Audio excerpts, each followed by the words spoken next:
आज माझ्याबरोबर असं काही घडेल असं मला वाटलंच नव्हतं.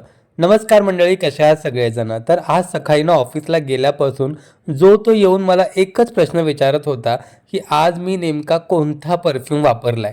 आणि त्या सगळ्यांना उत्तरं देऊन ना लिटरली मला एका पॉइंटनंतर कंटाळा आला होता. पण त्या सगळ्यांना तर मी सांगितलंच, पण तुम्हालाही सांगतो.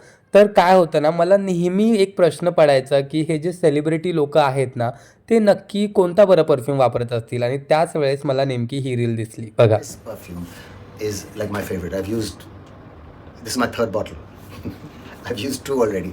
And every time I use it, I always get lots of compliments. So it's fab. तर सैफ अली खानचा फेवरेट परफ्यूम आहे म्हटल्यावरती नक्कीच या अजमलच्या विशाल दाबच्या फ्रेग्रन्समध्ये ना काहीतरी कमाल आहे. म्हणूनच मी ना फ्लिपकार्टवरून ही ट्रायल बॉटल मागवली, जी की फक्त 499 रुपयाला आहे. म्हटलं आधी आपण ट्रायल पॅक वापरून बघूया आणि मगच मोठ्या बॉटलकडे शिफ्ट होऊया. आणि खरं सांगतो, याचा फ्रेग्रन्स इतका रॉयल आहे ना, म्हणजे तुम्ही जर हा परफ्यूम मारलात ना, तर 4 लोकं हमखास तुम्हाला विचारतील की तुम्ही कोणता परफ्यूम मारलाय. जर तुम्हाला हवा असेल तर लिंक अशी कमेंट करा, लगेचच पाठवतो. Bye bye.